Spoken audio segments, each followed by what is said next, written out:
Dear Ukrainians, I wish you health. We have a new defense assistance package from the United States, valued at $725 million. These are very necessary things. Ammunition for HIMARS and artillery, anti-tank weapons, anti-radar missiles. I thank President Biden, bipartisan Congress, and the entire American nation for this strong package. We are doing everything to reduce the capabilities of the occupiers, the ability of the Russian army to carry terror throughout Ukrainian land. We are consistently destroying the logistics of terrorists, their warehouses and headquarters. The total losses of the enemy in terms of killed people are approaching 65,000. So many citizens of Russia give their lives for the possibility of a handful of people in the Kremlin to ignore reality.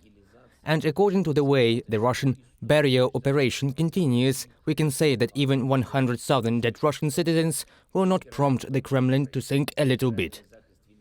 Only real victories of Ukraine, only real defending of itself by the free world from Russian terror and blackmail, protection with sanctions, protection with help to Ukraine, only complete displacement of the occupiers from Ukrainian land and dismantling of the aggressive capabilities of the terrorist state. All this is the way to peace.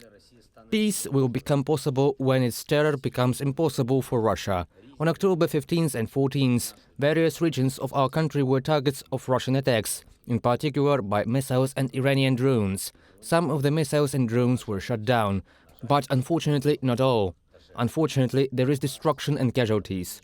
Donbas, Zaporizhia, Mykolaiv region, Kharkiv region, Sumy region, Kyiv region, Dnipropetrovsk region and some other regions of our country.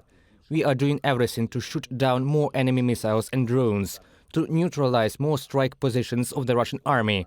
And the day will surely come when our state will be able to fulfill this task 100%. On October 15th, I want to thank all our people who are promptly eliminating the consequences of the Russian terrorist attacks, our energy workers, employees of state emergency service, communal services and local authorities, construction workers, employees of the national police, government officials who coordinate the recovery process.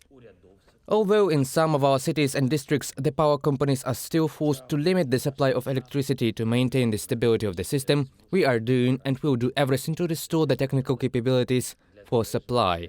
Also in the liberated areas of Kharkiv, Kherson region and Donetsk region, in Liman and Svetohirsk, we are working to restore order, social and medical services, energy supply, communication and mail, water supply and gas, where it is possible. For example, they began to restore gas supply to Izium. The first 500 families of the city already have gas in their homes again. Just yesterday, more than 3,000 houses in the Izium, Kupiansk, Chuguyev and Kharkiv districts of Kharkiv region were connected to the gas supply. Work is ongoing in other directions as well. I am thankful to everyone who is returning normal life to Ukrainians. Active operations continue in various areas of the front. A very difficult situation persists in Donetsk region and Luhansk region. The most difficult is in Bakhmut direction, as in the previous days. We hold our positions. In general, in the east and south, we do everything to make the occupiers feel that they have no prospects. No matter who they send to fight against us, it will only end in defeat for them. Well, I will once again remind the citizens of Russia who do not want to participate in this criminal war, but who are sent to war, of one possibility.